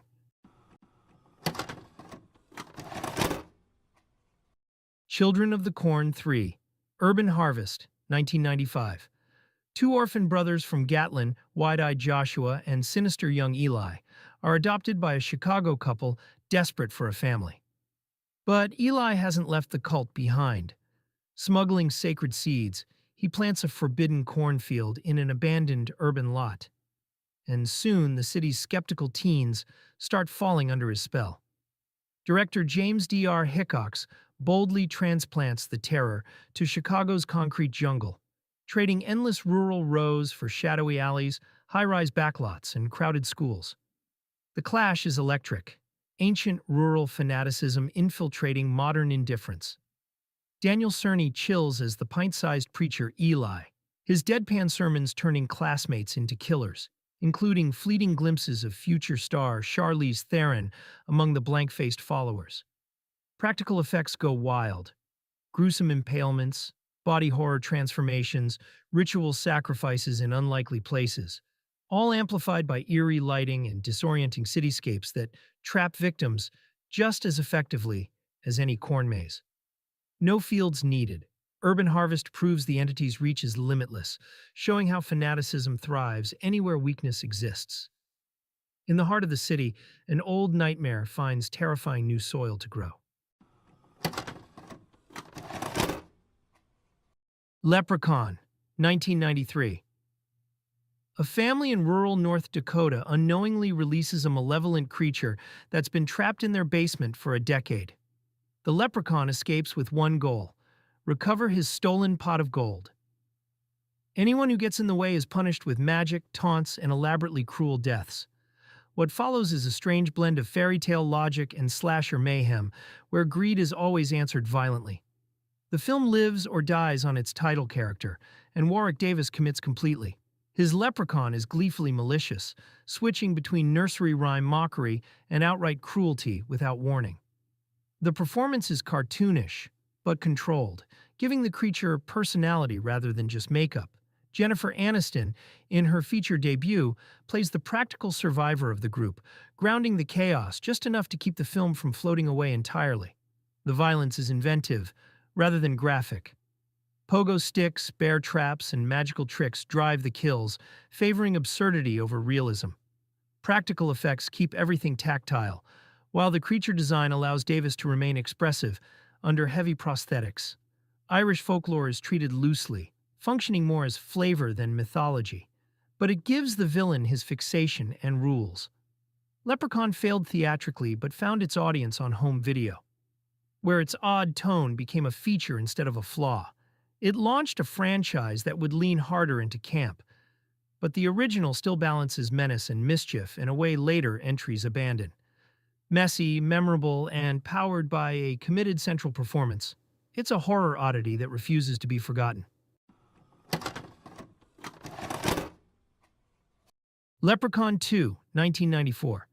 1,000 years after losing his bride on his 1,000th birthday, the leprechaun resurfaces in modern Los Angeles on his 2,000th, claiming a teenage descendant of the woman who denied him. He'll enslave her unless sneezed on thrice without a blessing, stalking her and her boyfriend with twisted wishes and deadly magic. Director Rodman Flender leans hard into dark comedy, relocating the chaos to urban Hollywood.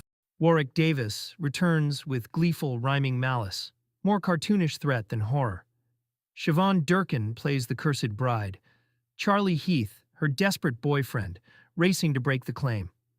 Practical effects deliver creative, gory kills, lawnmower mutilations, go-kart decapitations, illusionary seductions turned fatal, provides ironic deaths and escalating absurdity.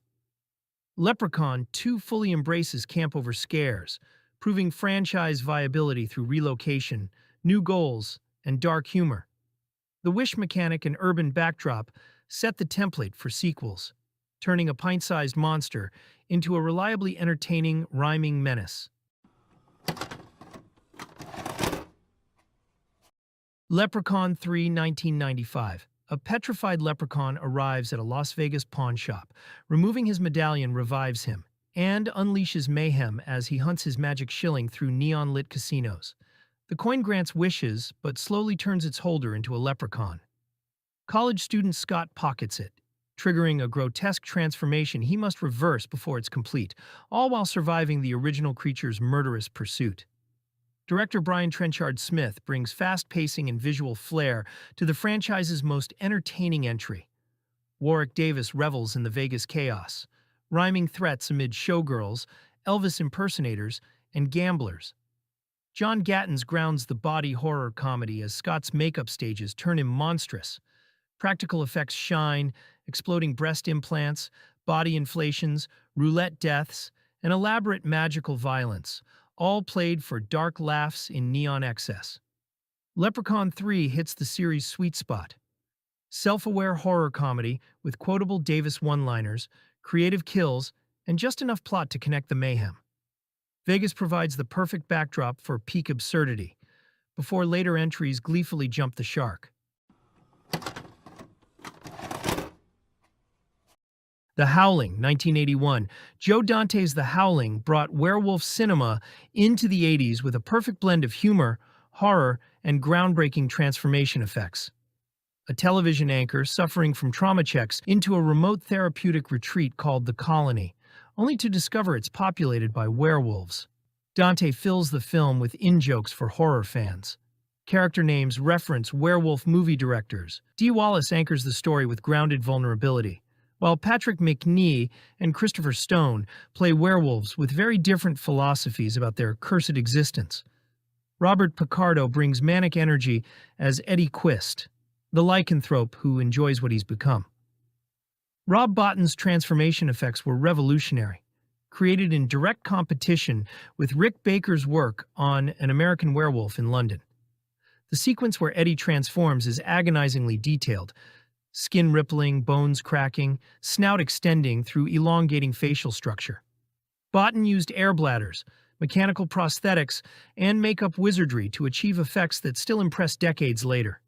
The Colony setting allows for werewolf pack dynamics rarely explored in lycanthropy films. These aren't isolated, cursed individuals, but a community grappling with their nature. The film's subtext is unusually explicit, treating transformation as metaphor for repressed desires breaking free. The Howling spawned 7 increasingly disconnected sequels, but the original remains a high point of 80s creature features, proving werewolf cinema could be technically impressive, narratively sophisticated, and darkly funny all at once. Howling 2, Your Sister is a Werewolf, 1985.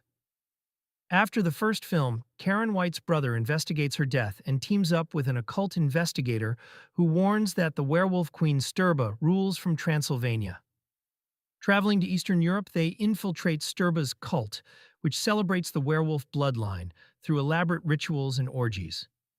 The ancient queen seeks to unite all werewolf clans under her rule, and only destroying her during a specific ceremony can stop the lycanthrope apocalypse. Felipe Mora directs the franchise's most infamous entry, abandoning the original's grounded tone for bizarre, supernatural horror. Christopher Lee lends credibility as the occult expert, while Sybil Danning's leather-clad, often topless Sturba dominates the screen with theatrical excess. Annie McEnroe joins the investigation as Karen's sister-in-law, though her role is limited amid the film's chaotic spectacle. Practical werewolf effects are minimal, relying on simple makeup and costume pieces instead of Bottin-style transformations. Eastern European locations provide Gothic atmosphere, but are wasted on repetitive rituals and amateur action sequences. The film's cheap visuals, awkward creature effects, and exploitation-heavy approach earned it legendary notoriety, proving how quickly a sequel can tarnish a franchise. Howling 3, The Marsupials, 1987. Australian marsupial werewolves exist as a separate species from traditional lycanthropes, carrying their young in pouches and living in isolated communities. A young female marsupial werewolf escapes her tribe and comes to Sydney, where a film crew discovers her and casts her in a horror movie. As she integrates into human society and falls for the director's assistant, Her tribe hunts for her, while scientists uncover the species' existence, blending romantic drama, creature feature, and satirical comedy about filmmaking and scientific exploitation. Felipe Mora returns, treating the marsupial werewolves as sympathetic, endangered creatures rather than monsters. Imogen Ansley gives the emotional center as the young werewolf, while Lee Biolos plays the romantic interest and Barry Otto the scientist studying the species. The film plays its bizarre premise straight while occasionally leaning into absurd humor, creating an unusual tonal mix that sets it apart from the previous entries. Practical effects emphasize biological differences from traditional werewolves, showing pouches, baby marsupials, and unique transformations. Creature designs are more animalistic than monstrous, and makeup quality varies, sometimes impressive, other times comical. Howling 3 abandons franchise continuity entirely, creating a standalone, eccentric entry whose absurdity and originality make it oddly compelling despite its lost identity. Scanners, 1981. With Scanners, Cronenberg moved from intimate horror into the realm of science fiction, but the themes stayed the same. Control, mutation, and the danger of the human mind turned against itself. The film opens with one of the most unforgettable scenes in genre history, a corporate demonstration that ends with a man's head exploding, and somehow only gets stranger from there. The story follows a group of scanners, people born with powerful telepathic and telekinetic abilities after their mothers were exposed to a questionable pharmaceutical drug. At the center is Cameron Vale, a lost soul recruited by a shadowy corporation to hunt down a rogue scanner named Daryl Revok, played with volcanic menace by Michael Ironside. What unfolds feels like a Cold War thriller rewritten as a nightmare about human evolution, the next step in mankind's development gone horribly wrong. Cronenberg's clinical precision gives the film its unique pulse. The sterile labs and corporate offices feel interchangeable, like organs inside one vast, decaying body. The special effects, practical, messy, and tactile, remain some of the most iconic in horror history. Beneath the spectacle lies a deeply Cronenbergian idea. That thought itself can become a weapon. That intellect without empathy leads to annihilation. Scanners became Cronenberg's breakout hit. And for good reason. It's both cerebral and grotesque, the perfect fusion of sci-fi concept and body horror execution. The film's explosive imagery may have made it famous, but its true power lies in its vision of a world where the mind is no longer private, where the ultimate invasion comes from inside your own head. Scanners 2, The New Order, 1991. A full decade after David Cronenberg's original, Scanners 2, The New Order took the franchise in a new direction, expanding its telepathic world while trading the cold paranoia of the first film for a slicker, early 90s sci-fi tone. Set in a world where government agencies have learned about the existence of scanners, the film explores how those psychic abilities might be exploited, corrupted, and turned into weapons of control. The story follows David Kellum, a mild-mannered veterinary student who discovers his powers after stopping a robbery. His abilities draw the attention of a ruthless police commander who envisions an army of scanners enforcing his vision of law and order. What begins as a story about personal discovery quickly turns into a nightmare of manipulation and power. As David is drawn deeper into a system that uses telepaths as tools rather than people. Director Christian Duguay replaces Cronenberg's gritty horror with a more polished, action-tinged style, filled with practical effects, psychic duels, and that unmistakable Canadian genre feel of the early 90s. The scanner battles still deliver the trademark head-popping intensity, but beneath the spectacle is a theme about individuality, corruption, and loss of control. Scanners 2 doesn't try to outdo the original. It expands the universe instead. It's a sequel that embraces its era's identity, bridging psychological horror and science fiction with a glossy, cable-era edge. While often overlooked, it stands as a surprisingly effective continuation that captures both the strangeness and tragedy of being superhuman in a world built to use you. Scanners 3, The Takeover, 1992. A telepathic enhancement drug increases psychic power while removing emotional restraint. When a gifted scanner begins using it, the change is immediate. Confidence becomes control, and control becomes domination. Her expanding abilities push her toward corporate and political power, using mind-based attacks to remove resistance and influence decisions. The climb happens quickly and quietly, mostly behind closed doors and boardroom walls. The conflict centers on scanner versus scanner escalation, with sibling rivalry driving the core opposition. Power isn't just physical here, it's strategic and psychological. This entry shifts the franchise toward sci-fi action thriller territory. Psychic confrontations are staged like combat sequences, with counters, reversals, and power plays instead of slow dread. The pacing favors momentum.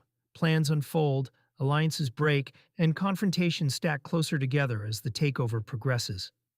Effects combine practical shock gags with early 90s optical work, keeping the psychic attacks visual and aggressive.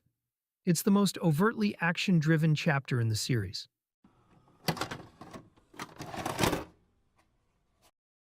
Silent Night, Deadly Night, 1984. A young boy witnesses his parents murdered by a criminal dressed as Santa Claus on Christmas Eve. Traumatized, he's sent to a Catholic orphanage where discipline is enforced through cruelty, shame, and fear. Years later, now an adult working at a toy store during the holidays, the pressure finally breaks him. Forced into a Santa suit, he snaps, turning the symbol of goodwill into a vehicle for punishment against anyone he judges as naughty. The film sparked immediate controversy. Parents' groups protested its depiction of a killer Santa, leading to its removal from theaters after only a short run. Robert Brian Wilson plays Billy with unsettling sincerity, presenting him less as a monster and more as a deeply damaged person. Lillian Chauvin is chilling as the Mother Superior, whose rigid, abusive authority plays a direct role in shaping Billy's fractured worldview. The violence is blunt and cruel, murders staged as moral punishment rather than spectacle. An axe, Christmas lights, mounted antlers, all turned into tools of judgment. The psychology is simple but effective, connecting trauma, repression, and violence without irony. Silent Night, Deadly Night commits fully to its premise. It isn't a parody or joke, it's a bleak holiday slasher about abuse creating more abuse. The controversy buried a film that's harsher and more thoughtful than its reputation suggests. Silent Night, Deadly Night, Part 2, 1987. A young man sits in a psychiatric office and begins recounting his past, including the holiday-themed crimes tied to his older brother. What starts as background quickly turns into a warning. Trauma, anger, and obsession have been building for years, and the story isn't finished yet. Much of the account revisits earlier events through extended flashbacks, but once the timeline reaches the present, his own instability takes center stage. Seasonal imagery, authority figures, and everyday confrontations push him closer to snapping. The film frames his story as both confession and justification. The structure leans heavily on the interview format, letting memory and interpretation guide the narrative instead of investigation. The lead performance is delivered at full intensity, creating several moments that later became widely quoted among cult horror fans. The tone swings between grim material and heightened delivery, which gives the film a strange late-night movie personality. It's also one of the more infamous sequel shortcuts of the era, turning recap footage into structure. And somehow that choice became part of its cult identity rather than its downfall. Newly shot material features straightforward slasher-style set pieces using practical effects and stunt work, closing with a direct, no-nonsense rampage finish. Silent Night, Deadly Night 3, Better Watch Out, 1989. A young woman with psychic sensitivity begins experiencing vivid dreams connected to a hospitalized killer kept alive for study. Doctors monitor his condition closely, but they can't see the mental link forming between patient and witness. Her visions feel random at first, then increasingly precise. When she leaves town for the holidays, the connection strengthens, and so does the danger. The patient escapes, guided by flashes of shared perception that point him toward her location. Each new vision works like a signal flare she can't ignore. Instead of fast slasher pacing, this chapter slows everything down. Long pauses, quiet travel, and minimal dialogue create a drifting sense of dread. The approach is closer to a road thriller with psychic interference than a body count movie.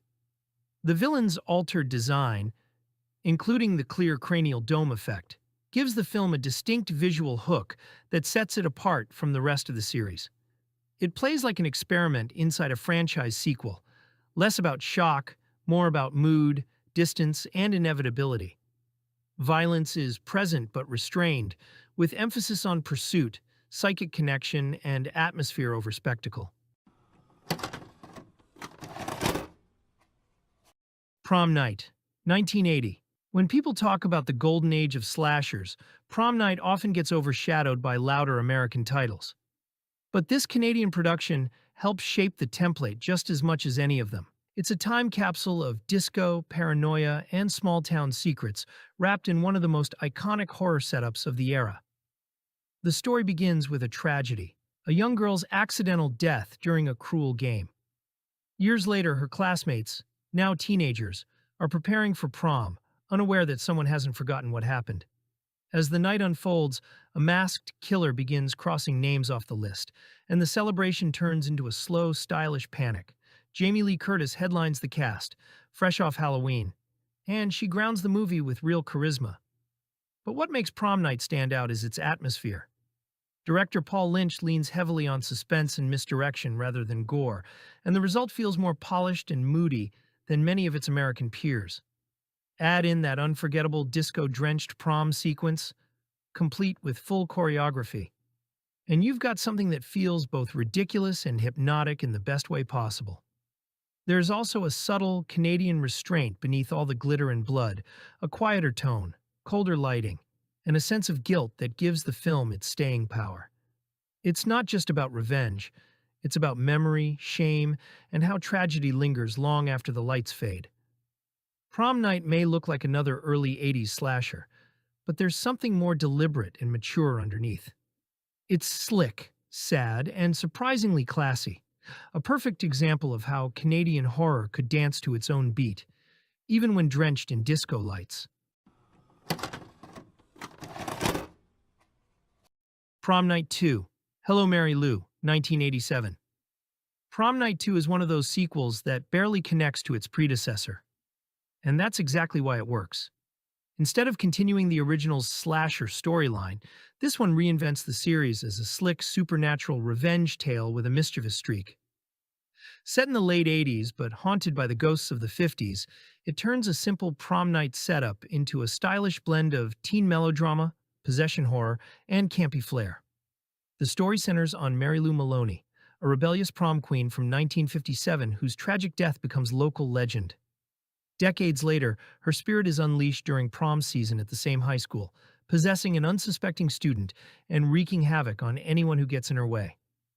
Director Bruce Pittman fills the movie with surreal dream sequences, fiery visuals, and practical effects that rival much bigger productions of the time. What makes Hello Mary Lou stand out is its confidence. It's playful but genuinely eerie, leaning into visual flair and gallows humor without ever losing its edge. Lisa Schrage's performance as the vengeful Mary Lou is magnetic, equal parts seductive and terrifying, and the film's high school setting gives it that perfect mix of nostalgia and danger. Over the years, Prom Night 2 has earned its place as one of the best horror sequels of the 80s. Bold, self-aware, and dripping with attitude. It's a reminder that sometimes the best follow-ups are the ones that throw the rulebook out the window and just have fun haunting the halls. Prom Night 3, The Last Kiss, 1990. A high school student awakens the spirit of a long-dead prom queen with a violent reputation. Instead of haunting from the shadows, she steps directly into his life. Bold, flirtatious, and dangerously possessive. She manipulates social situations, sabotages rivals, and treats teen drama like a supernatural playground. The closer he gets to a real relationship, the more aggressively she intervenes. This installment drops grounded thriller roots and goes fully supernatural. The tone is playful, sarcastic, and self-aware, with the ghost treating events like her own personal romantic comedy, just with fatal consequences. The humor is front-loaded, the horror is stylized, and the energy is deliberately mischievous rather than grim. It feels closer to a dark fantasy teen movie than a traditional slasher sequel, and that tonal shift is exactly what gives it cult appeal. Practical effects handle the supernatural moments through simple visual tricks, dream intrusions, and reality-bending encounters layered into everyday settings. Subspecies 1991. Full Moon Entertainment took their monster-making operation to Romania and discovered something magical: actual Gothic castles, ancient graveyards, and locations that looked genuinely medieval without set dressing.